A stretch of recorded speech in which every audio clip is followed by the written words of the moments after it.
नांदेड शहरात निवडणुकीच्या प्रचार सभांना जोर धरला आहे। आज खासदार अशोक चव्हाण यांनी शहरातील देगाव चाळ व आंबेडकर नगर या भागात जाऊन महानगरपालिका जाऊन काँग्रेस पार्टीने केलेल्या कामाची लोकांना माहिती दिली। राज्य सरकारने कशा प्रकारे नांदेडच्या विकास कामात अडथळा आणला याचीही माहिती देण्यात आली। यावेळी माजी मंत्री चंद्रकांत हंडोरे हे यावेळी उपस्थित होते। आमचे सहकारी माजी मंत्री चंद्रकांत हंडोरे जी, किशोर स्वामी, वरिंदर सिंह गाड़ीवाले,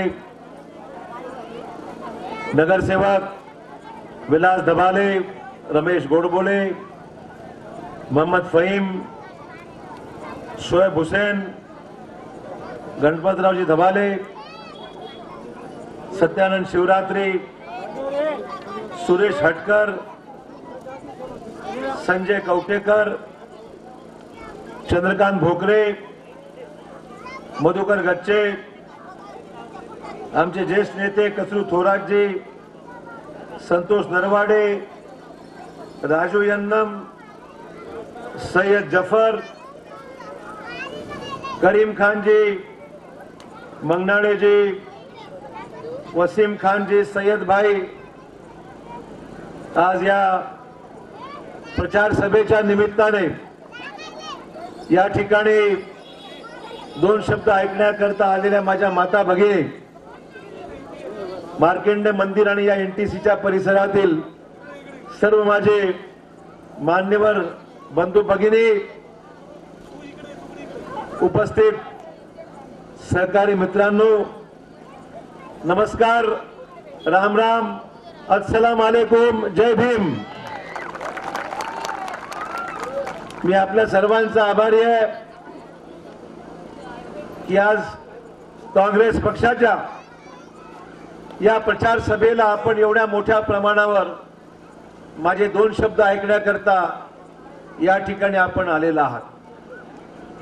चंद्रकांत हंडोरे माझ्या मंत्रिमंडळामध्ये सामाजिक न्याय मंत्री होते आणि संपूर्ण राज्यामध्ये गरीब उपेक्षित समाजाला न्याय देण्याचं काम त्यावेळेस मी तर मुख्यमंत्री म्हणून केलंच, पण चंद्रकांत हंडोरेंनी चांगलं काम आमच्या राज्यामध्ये केलंय, मला मुद्दाम सांगितलं पाहिजे। आज तुमच्याकडे येत असताना अशोक चव्हाणांना परिचय करून द्यायची गरज आहे असं मला कधी वाटलं नाही आणि वाटायचं कारण नाही। गोरे पाशा माझा जुना सहकारी आज माझ्यामध्ये नाही, पण आज हे मला गोरे पाशाची आठवण झाल्याशिवाय राहता येत नाही, मला मुद्दाम सांगितलं पाहिजे। मी लहानाचा मोठा याच भागात झालो, याच भागातल्या माझ्या माता भगिनी, इथले तेलुगू असतील, मुस्लिम असतील, दलित असतील, सगळ्या बांधवांनी मला लहानाचं मोठं केलं आणि मला आशीर्वाद देण्याचं काम ही पहिली वेळ नाही, अनेक वेळा याच्या अगोदरही खासदार केलं, दोनदा केलं खासदार, आता तिसरी वेळ मी तुमच्या समोर खासदार होण्याकरता या ठिकाणी आलेलो आहे। मित्र, मला एवढं सांगायचं, त्यामुळे काही तुम्हाला वेगळं मी सांगावं, वेगळ्या पद्धतीने मी तुम्हाला काही मतं मागावी असं काही विषय माझा आहे असं मला वाटत नाही, कारण या भागातल्या लोकांशी मी परिचित आहे। याच मार्कंडे मंदिरामध्ये आशीर्वाद घेऊन याच एनटीसी मिलच्या परिसरामध्ये हा सगळा परिसर वर्षानुवर्ष मी पाहत आहे आणि इथल्या व्यथा काय आहेत, तिथल्या अडचणी काय आहेत, ते प्रश्न काय आहेत, हे सगळं असताना सुद्धा इथल्या भागाने शंकरराव चव्हाण साहेबांवर प्रेम केलं आणि अशोक चव्हाणला सुद्धा कधी कमी पडू दिलं नाही, हे मी मुद्दाम आवर्जून या ठिकाणी मला सांगितलं। परंतु दोन शब्द आपल्याशी बोललं पाहिजे, आपल्याला विनंती केली पाहिजे। आणि या निवडणुकीमध्ये देशामधला मोदीचं सरकार आणि महाराष्ट्रामधलं फडणवीसचं सरकार हे खाली खेचण्याचं काम हे आपल्याला केलं पाहिजे मित्र, म्हणून मी या ठिकाणी विनंती करण्याकरता आपल्याला आलेलो आहे। हे सरकार का गेलं पाहिजे आपलंच विचार करायचा झाला मित्र, नांदेडमध्ये घरकुलं होऊ शकतात, पण माझ्या एनटीसीच्या लोकांच्या घरा या भागामध्ये सरकारची घर होऊ शकत नाही। का होऊ शकत नाही हो? एनटीसी मिलने आम्हाला जागा देऊ केली नाही, एनटीसी मिलने आमची घरं बांधू दिली नाहीत। एनटीसी मिलच्या जमिनीवर आम्ही नांदेडमध्ये घरं बांधली, पण एनटीसीच्या मिलच्या मॅनेजमेंटनी गेल्या 4 वर्षामध्ये आम्हाला काही सुविधा दिल्या नाही। पण मला सांगायला अभिमान जरूर आहे, इथल्या एकाही माणसाला कोणाची झोपडपट्टी मी तोडू दिली नाही, हे मला मुद्दाम या ठिकाणी सांगितले पाहिजे. कोणाला बाहेर काढण्याचं कटकारस्थान कोणी केलं असेल, आम्ही त्याला सांगितलं, या भागातली माणसं आजची नाही, गेल्या 50 वर्षापासून या भागामध्ये राहणारा इथला गरीब माणूस आहे.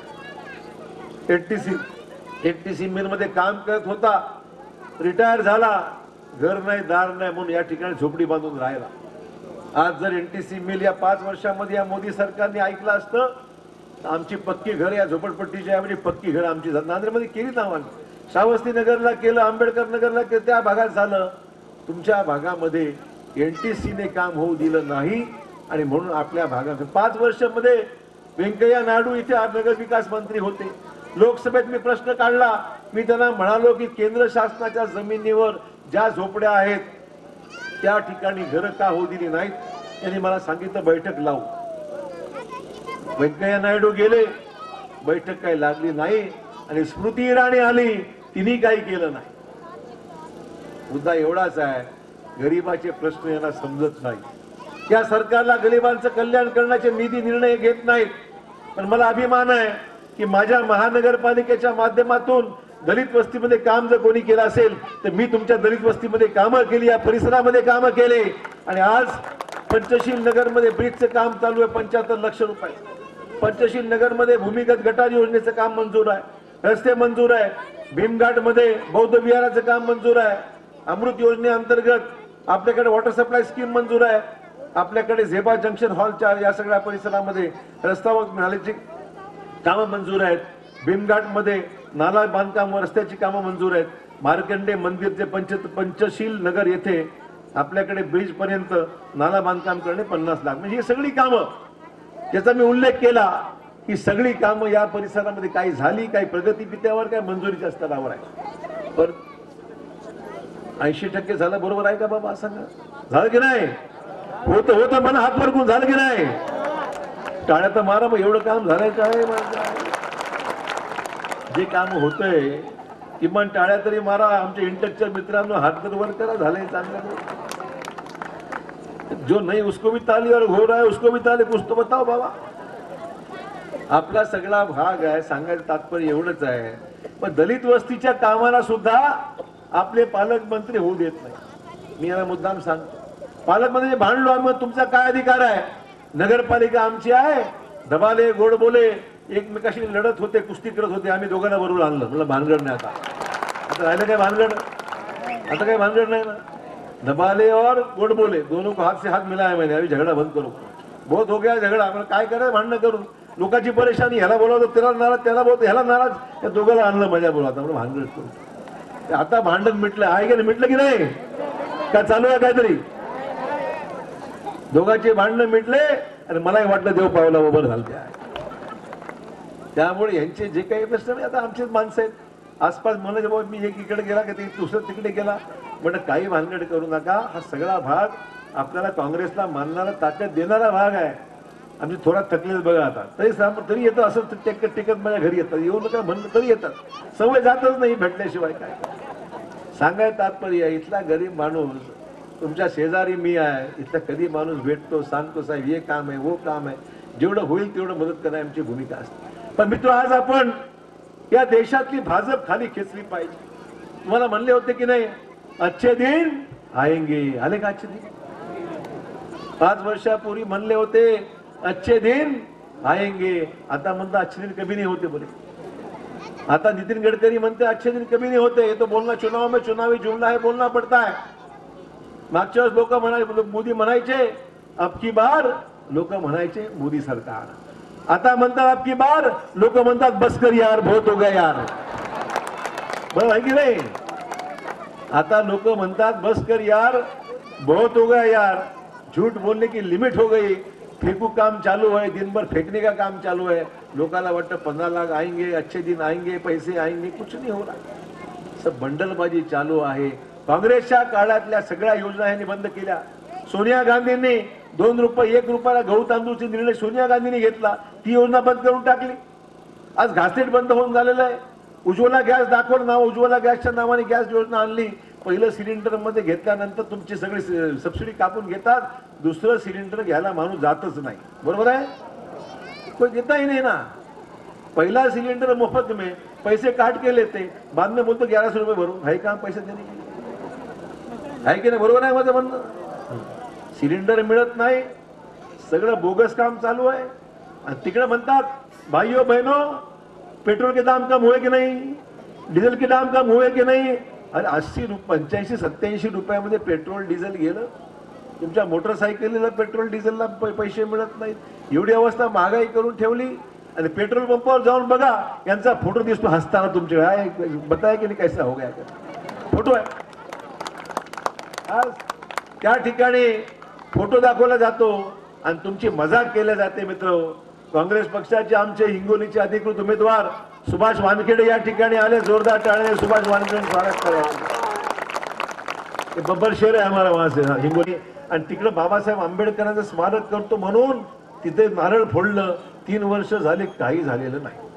मुंबईमध्ये एलटीसी मिलचं नारळ फोडून त्या ठिकाणी जागेवर नारळ फोडलं, 3 वर्ष झाले बाबासाहेबांचं स्मारक अजून झालेलं नाही.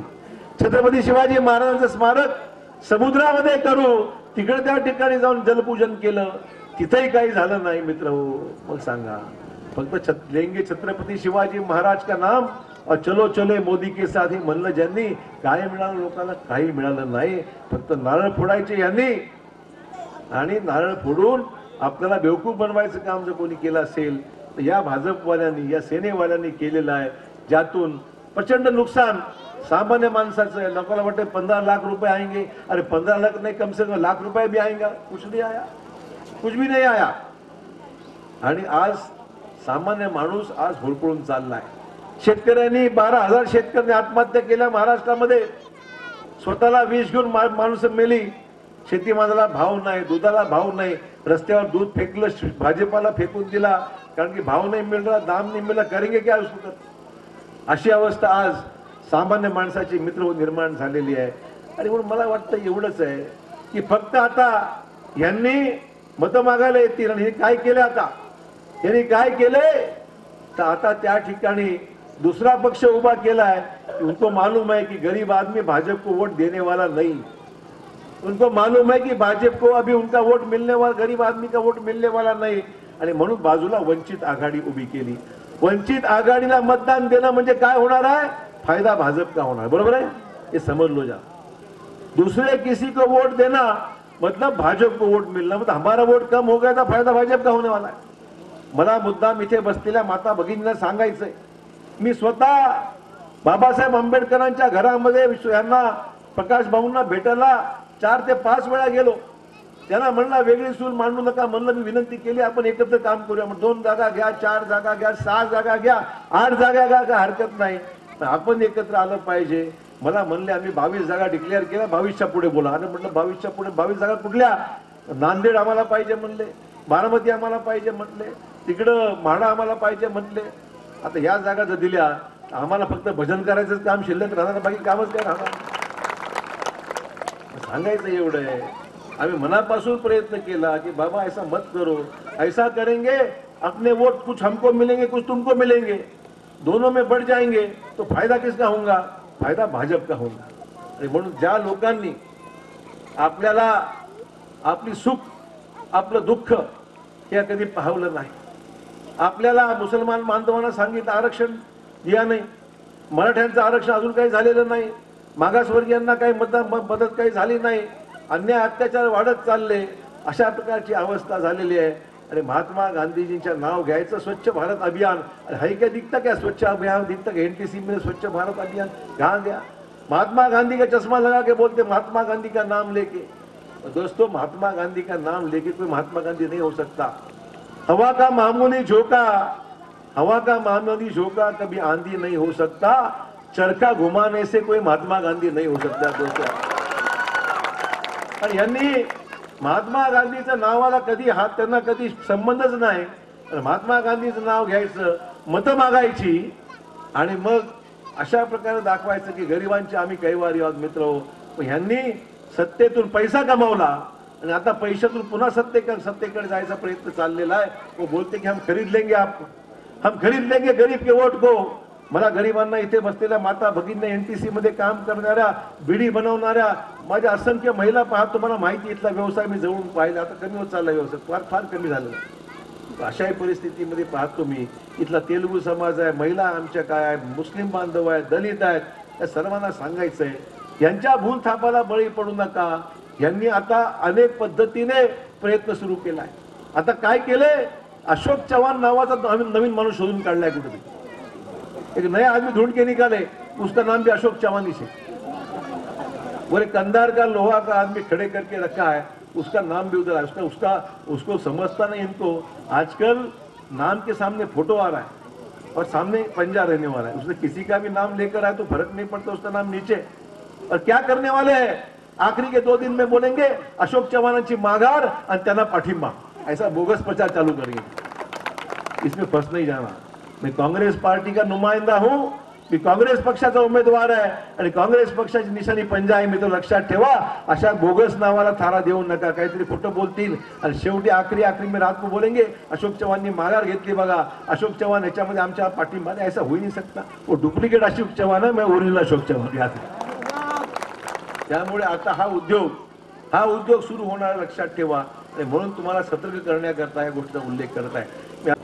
सांगितलं 15 लाख रुपये तुमच्या खात्यामध्ये जमा करतो, सांगितलं काळा पैसा बाहेर काढतो, सांगितलं महागाई कमी करतो, डिझेल पेट्रोलचे दर कमी करतो, गरिबांना सगळ्या प्रकारची मदत होईल अशा पद्धतीच्या अनेक वल्गना त्यांनी निवडणुकीच्या अगोदर केल्या. या देशातली जनता भुलली आणि 15-15 लाख रुपये आपल्या अकाउंटला येणार या गोष्टीमुळं त्यांनी मोदीच्या झोळीमध्ये मतदान टाकलं. परंतु नांदेडमधली जनता सुज्ञ होती. 2014च्या निवडणुकीमध्ये महाराष्ट्रामध्ये भाजप शिवसेनेला आघाडी मिळाली, परंतु आपण सगळ्या लोकांनी मिळून अशोकरावजींना निवडून आणलं. आपल्या सगळ्यांना माहित होतं की मोदी फसवणार आहे.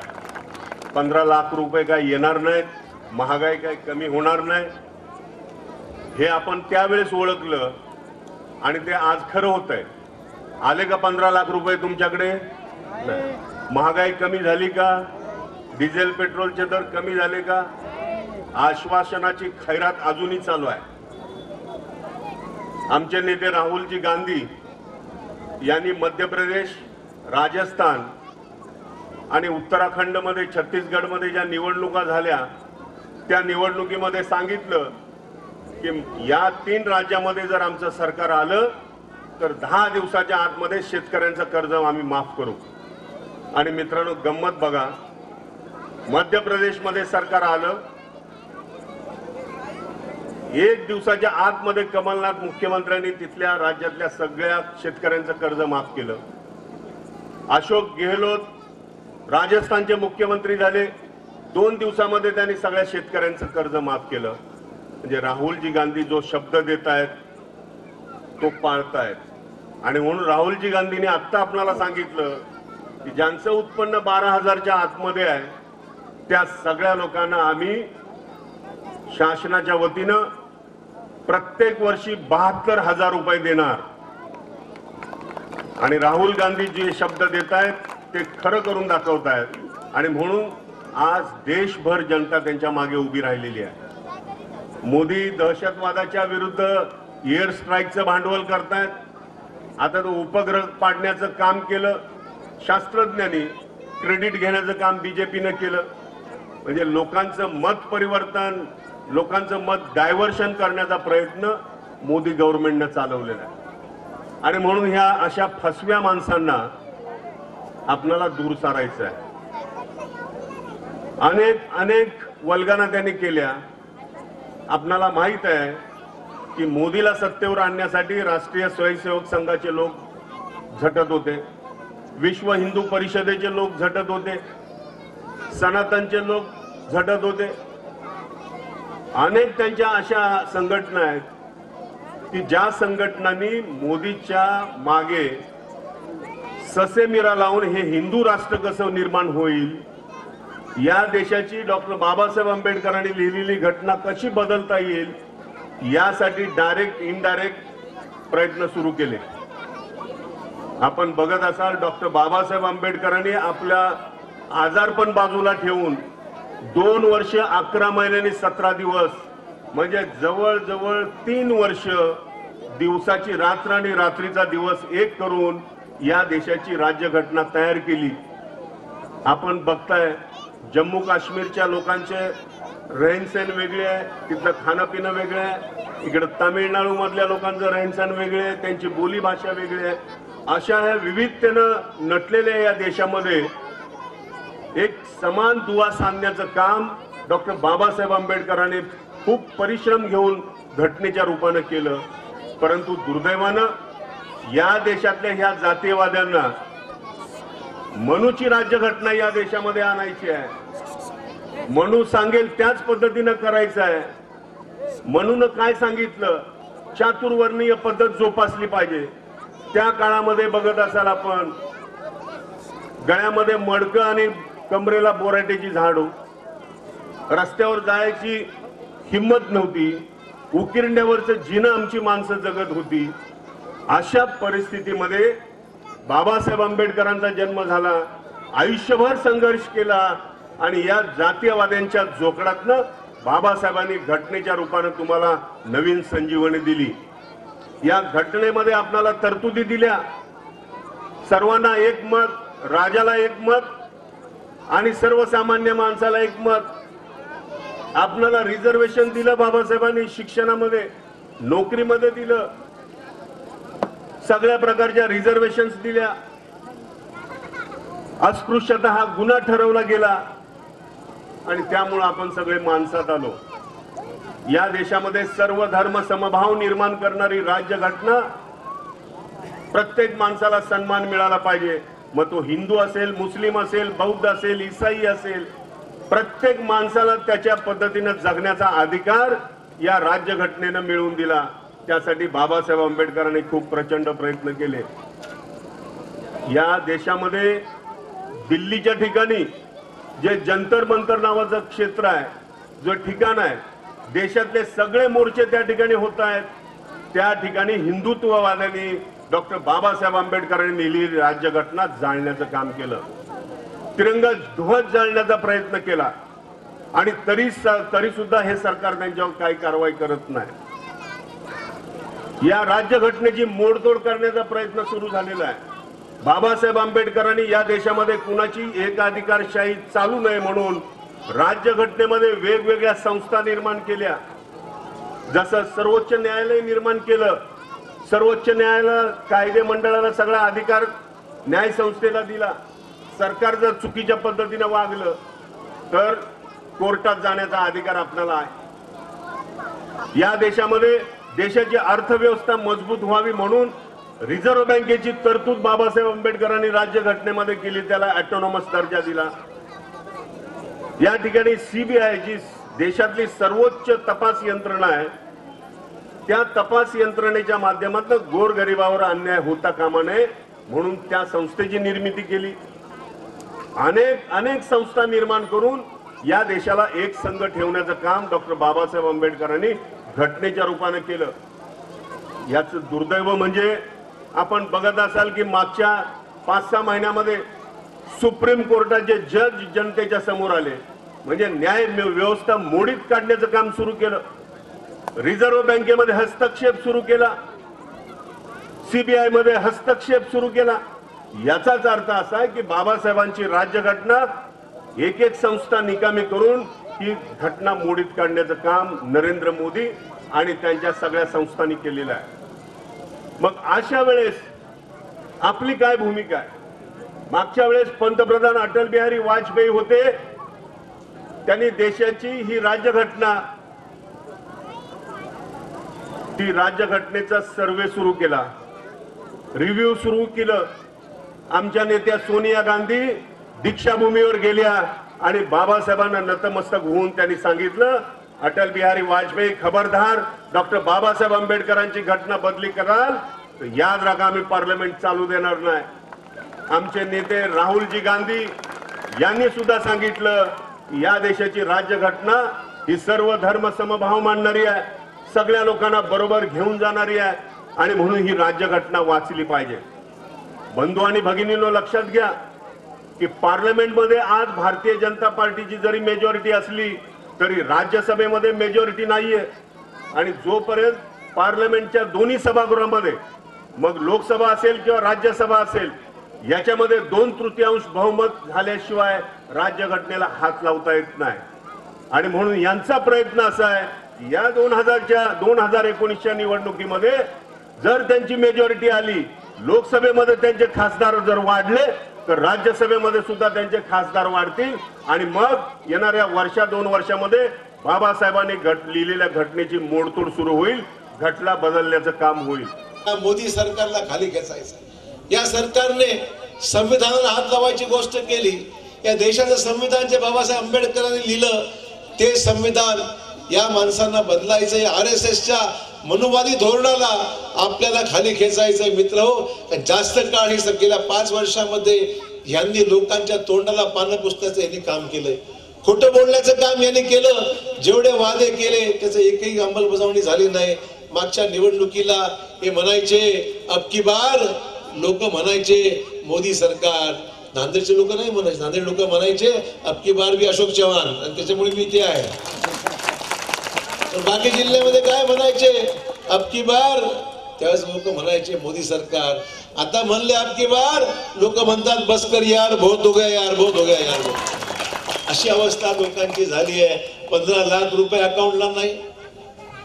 1 रुपया 2 रुपयाने धान्य मिळायचं सोनिया गांधीने उपलब्ध करून ते बंद करून टाकलं. आमच्या सगळ्या योजना बंद करून टाकल्या. योजनेची नावं राजीव गांधी जीवनदायी योजना. मी राज्याचा मुख्यमंत्री असताना तुमच्या गरिबांसाठी आजारी पडलं तर फुकटमध्ये दवाखाना आम्ही योजना आणली, यांनी बंद करून टाकली. आणि निवडणुका तोंडावर आल्या म्हणून नवीन योजना 5 लाखाची पुन्हा दाखवली. आपण सगळं बोगस कारभार चालू आहे. राशनला दुकानाला काही मिळत नाही. गॅस उज्ज्वला गॅसची योजना काढली, पहिला सिलेंडर मिळतो सबसिडीमध्ये, पैसे नंतर कापून घेतात. एकदा सिलेंडर संपला की पुन्हा लोक सिलेंडर घ्यायला जात नाही. 1100 रुपये देणार कुठून? बरोबर आहे म्हणतो, ते चुकीचं आहे. बायकांना महिलांना माहिती आहे. पहिला सिलेंडर मिळतो फुकटमध्ये, त्याला सबसिडी आहे. पुढच्या देशामध्ये 2-3 पैसे कापून घेतात आणि नंतर तो काही सिलेंडर पुन्हा घ्यायला जात नाही. 1100 रुपये द्यायचे, 900 1000 रुपये द्यायचे कुठून, असा प्रश्न आज सामान्य माणसाच्या मनामध्ये आहे. त्यामुळे यांनी महागाई वाढवली. पेट्रोल गेलं 85-87 रुपयाच्या घरात पेट्रोल गेलं. आमच्या घरामध्ये चूल पेटत नाही, रॉकेल गावात मिळत नाही, रॉकेल बंद झालं आणि गॅसही मिळत नाही. अशा प्रकारची अवस्था आज सामान्य माणसाची मित्र निर्माण झालेली आहे. त्यामुळे आपल्याला खऱ्या अर्थाने आपल्या सामान्य माणसाला दिलासा देण्याचं काम जर कोणी केलं असेल तर काँग्रेस पक्षाने केलेलं आहे, मला मुद्दाम सांगितलं पाहिजे. आणि त्याकरता नांदेड शहरामध्ये आज आपल्या भागात जी कामं होत आहेत, दलित वस्तीच्या अंतर्गत, बरोबर आहे या भागात, दलित वस्तीच्या अंतर्गत कोट्यावधी निधी कोणी आणला असेल तर काँग्रेस पक्षाने आणला. आणि म्हणून या सगळ्या परिसरामध्ये नाल्याची कामं चालू आहे, कुठे गटाराची कामं चालू आहे, कुठे काय चालू आहे की तुमच्या भागामध्ये आहे की नाही, सांगा मला, आहे की नाही. हा, हे सगळे काम करणारे आमचे सगळे हिरो बसले बघा इकडे सगळे काम करणारे आमचे काम करणारे खरे आमचे सहकारी आहेत. एवढी ताकद त्यांच्या हातामध्ये आहे आणि ती ताकद तुम्ही दिली. तुमच्या आशीर्वादाने सगळे मंडळी या ठिकाणी काम करणारे मित्र, या खऱ्या अर्थाने हाताला साथ तुम्ही द्या. मी तुमचा तुम्ही मला कधी काही कमी केलं नाही. माझ्या लोकसभेच्या मागच्या निवडणुकीमध्ये तुम्ही मला 80,000 मताधिक्याने निवडून दिलं, हे कधी विसरू शकत नाही. पण यांनी हे सरकार आल्यानंतर, मोदी सरकार आल्यानंतर तुम्हाला 15 लाख रुपये देतो म्हणले अकाउंटला. 15 लाख मिळाले नाही. तुम्हाला वाटतं 15 लाख नाही तर नाही, 1 लाख तरी मिळतील, तेही अजून काही मिळाले नाही. लोकांच्या खिशामध्ये काही नाही. महागाई वाढवून टाकली. शेतकऱ्यांनी आत्महत्या केल्या. भाजीपाला रस्त्यावर फेकला, दूध रस्त्यावर फेकलं. दुधाला भाव नाही, शेतकऱ्याला शेतीमालाला भाव नाही, शेतकरी झाला त्रस्त. गावात काही मिळत नाही. अशा प्रकारची अवस्था झाली. सर्वत्र गरिबी, मराठवाड्यामध्ये गरिबीच गरिबी वाढत चालले मित्र. ही अवस्था जर सामान्य माणसाची होणार असेल मित्र, या सरकारला काही देणं घेणं आहे की नाही आपल्याशी. त्याला फक्त एवढंच कळतं, पैसे कमवा आणि पैशाने मत विकत घ्या आणि पुन्हा सत्तेवर या, अशा प्रकारचा प्रयत्न सुरू आहे. भाजपचा उमेदवार किती पक्ष बदलले हो, बहुतेक 5वा पक्ष झाला वाटतं आता, केव्हा समजत नाही.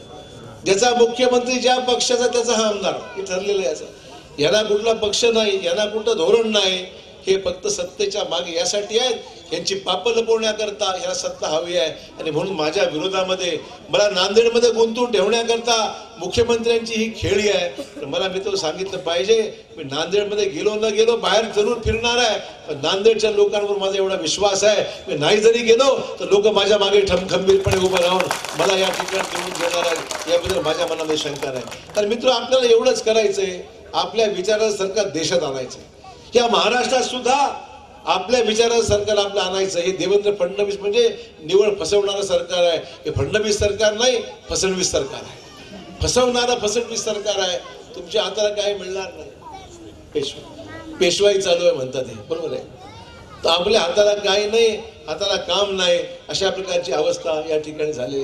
आज आपण पाहतोय ठिकठिकाणी मुलांचे हॉस्टेल जे झाले. चंद्रकांत हंडोरे राज्याचे मंत्री असताना मी त्यांना सांगितलं करा, आणि सगळ्या जिल्ह्यामध्ये मुलांना मागासवर्गीय हॉस्टेल उभे टाकले असतील, मोठ्या इमारती झाल्या, मोठे कार्यालय झाले. हा पैसा सामाजिक न्याय विभागाचा आला असेल तर केवळ चंद्रकांत हंडोरे यांच्यामुळे आज आला, हे मला मुद्दाम या ठिकाणी सांगितलं. काम करणारा, दलितांमध्ये असणारा, गरिबांमध्ये असणारा मुंबईचा आमचा सहकारी आज केवळ माझ्या निवडणुकीसाठी तुम्हाला विनंती करण्याकरता मित्र आलेला आहे, मला मुद्दाम सांगितलं पाहिजे. आणि मुळे मला एवढं सांगायचं मित्र, की आता आपल्याला दुसरा तिसरा विचार ना आपण कधी केला होता तर कधी करण्याचे मला पूर्ण जाण. एक भक्कम मतदान झालं पाहिजे, मला मुद्दाम सांगितलं. दुसरी गोष्ट सांगितलं पाहिजे, मी प्रकाश आंबेडकरांजवळ 5 ते 6 वेळा भेटलो. त्यांना म्हटलं की बाबा आपली वेगळी सूर मांडायची नाही, तुम्ही आम्ही वेगळं झालो, आपली मतं काही काँग्रेसला मिळतील, काही दुसरीकडे जातील, फायदा कोणाचा होणार आहे? भाजपचा. बरोबर आहे. आपलं मत तिकडं, फायदा भाजपचा. हे सगळं गणित आहे. आपल्या घरामध्ये 2 भावंड असतील, दोघं भावंडात फाटाफूट झाली तर फायदा तिसऱ्याचा होतो. आपण मला सांगायची गरज नाही. आता तेच चाललंय कारस्थान, तेच चाललंय. कारण हे भाजपवाल्याने उद्योग सुरू केलेला आहे की दलितांमध्ये आणि काँग्रेसमध्ये काहीतरी वितुष्ट निर्माण करा, दलितांची मतं खराब करा आणि फायदा भाजपचा करून द्या. हा सगळा कटकारस्थानाचा भाग हा भाजपचा आहे. आणि म्हणून लक्षात ठेवा, तिसरीकडे मत देणं म्हणजे भाजपला मदत करणं, आणि भाजपला मदत करणं म्हणजे मनुवादाला मदत करणं. बाबासाहेबांच्या विचाराच्या विरोधात चाललेल्या सरकारला मतदान करायचं पाप आपण कधी करायचं नाही. ही मला आग्रहाची विनंती आपल्याला मित्र करायची. हे पाप आपण घेऊ द्यायचं नाही.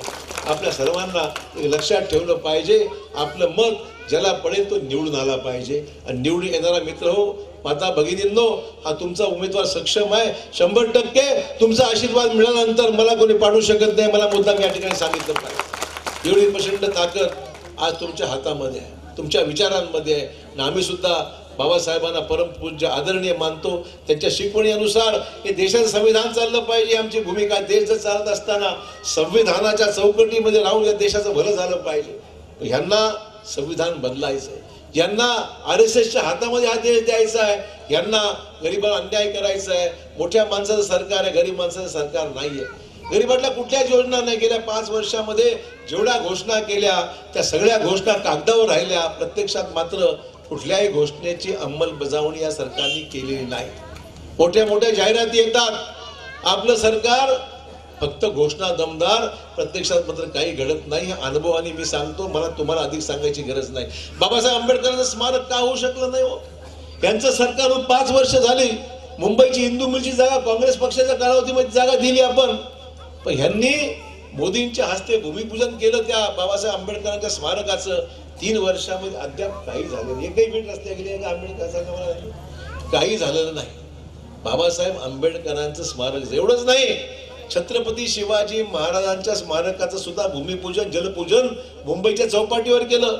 छत्रपती शिवाजी महाराज राहिले बाजूला, बाबासाहेब आंबेडकर राहिले बाजूला, पण भाजपचं मात्र 2000 कोटीचं कार्यालय दिल्लीमध्ये उभं टाकतं, त्याला पैसा मिळतो, पण बाबासाहेब आंबेडकरांच्या स्मारकाला पैसा मिळत नाही. याला जबाबदार कोण आहे मित्र? हे सगळं सरकार, बोगस सरकार जबाबदार आहे की ज्यांनी फक्त थापा मारल्या आणि निवडणुका जवळ आल्या की बाबासाहेबांचं नाव घ्यायचं आणि प्रत्यक्षात काही करायचं नाही. अशा प्रकारची भूमिका या मंडळींची मित्र राहिली आहे. आणि म्हणून आता आपण किती दिवस खऱ्या अर्थाने अच्छे दिन यायचे असतील, तुमचे अच्छे दिन, यांचे अच्छे दिन यांनीच 5 वर्ष यांनी काय सांगितलं तुम्हाला? अच्छे दिन आएंगे. लोकांना सांगायचे अच्छे दिन आएंगे. मोदीच्या भाषणामध्ये भाषण मोठं व्हायचं, अच्छे दिन आएंगे. आता म्हणतात अच्छे दिन कभी नाही होते. गडकरींना लोकांनी विचारलं, नितीन गडकरींचे मंत्री आहेत, गडकरींना लोकांनी विचारलं काय हो गडकरी साहेब तुम्ही म्हणाला होतात की अच्छे दिन आएंगे. गडकरीजी म्हणाले अच्छे दिन कभी नाही होते. हा देश अतृप्त आत्म्यांचा देश आहे. अच्छे दिन फक्त समजावं लागते. असं कधी होते कधी मध्ये. म्हणजे बोलायचं खोटं, एवढं बोलायचं, खोटं बोल आणि रेटून बोल, अशा प्रकारची भावना आणि भूमिका या मंडळींची आहे. खोटं बोलायचं, लोकांची मतं घ्यायची आणि निवडून आल्यानंतर मात्र लोकांकडे पाहायचं नाही. या सरकारमध्ये राहून एवढा बोगस आणि भ्रष्ट कारभार कोणी केला नव्हता. एवढा भ्रष्ट कारभार या सगळ्या मतकेंद्रातल्या मंत्र्यांनी केलेला आहे. आणि म्हणून आज काय म्हणतात की मैं देश का चौकीदार हूं. आता लोक म्हणतात देश का चौकीदार, जोरात म्हणा देश का चौकीदार. लोक म्हणतात, मी नाही म्हणत. त्यासाठी ऐका, माझं म्हणणं सगळ्या चौकीदाराला बदनाम करू नका. शिवाजीनगरचा चौकीदार, तुमच्या नगराला चौकीदार, हा जो फिरतो बिचारा बाप गरीब माणूस आहे, रात्री काठी बडवत बडवत जागे राहा ओढत जातो, दिवसाला 500 रुपये कमवतो, हा आपला चौकीदार इमानदार आहे. देशाचा चौकीदार आपला सगळे चौकीदार एका चौकीदारामुळे बाकी चौकीदार बदनाम होऊन गेली अशी परिस्थिती आहे. याच्या एका चौकीदारीमुळे बाकी सगळे चौकीदार बदनाम होऊन गेले. तर गरीब चौकीदार आमचा प्रामाणिक आहे. या देशाचं संरक्षण करणारा सैनिक आपला प्रामाणिक आहे. त्यांनी सैनिकाच्या नावावर विमान 500 कोटीचं विमान 1600 कोटी रुपये खरेदी केलं आणि 1000 कोटी रुपये ते खाल्ले. म्हणजे 40,000 कोटी रुपये त्यांनी फसगत केली, त्याची लोकांची फसगत केली, पैसा खाल्ला, भ्रष्टाचार केला. आणि त्याच्या वरून म्हणायची सवय लागली देश का चौकीदार मैं हूं. अरे कुठं चौकीदार काय झालं काय? लोक लुटून चाललाय देश आणि चौकीदार कसला हा काय करतो. त्यामुळे चौकीदाराचं नाव बदनाम करण्याचं काम जर कोणी केलं असेल तर यांनी केलंय. मित्र, अधिकचा वेळ मी घेणार नाही, कारण वेळ कमी असल्यामुळे 2 शब्द आपल्याकडे बोलण्याकरता मी आलेलो आहे. ही सगळी मंडळी, आज शरद रणपिसे साहेब पुण्याहून आले, आमचे हांडोरे साहेब मुंबईहून आले, हे सगळे नगरसेवक मंडळी या ठिकाणी आलेले आहेत. हे सगळे तुमची या ठिकाणी विनंती करण्याकरता आलेले आहे. ही लोकसभेची निवडणूक देशाची निवडणूक आहे आणि देशामध्ये परिवर्तन झालं पाहिजे. मोदी सरकार पुन्हा येता कामा नये. मित्र, लक्षात ठेवा, राज्यातलं फडणवीस सरकार सुद्धा येता कामा नये. आणि म्हणून काँग्रेसला निवडून द्या आणि आपलं राज्य देशामध्ये आणा आणि महाराष्ट्रामध्ये आणा आणि बघा जे आपले प्रश्न राहिलेले आहेत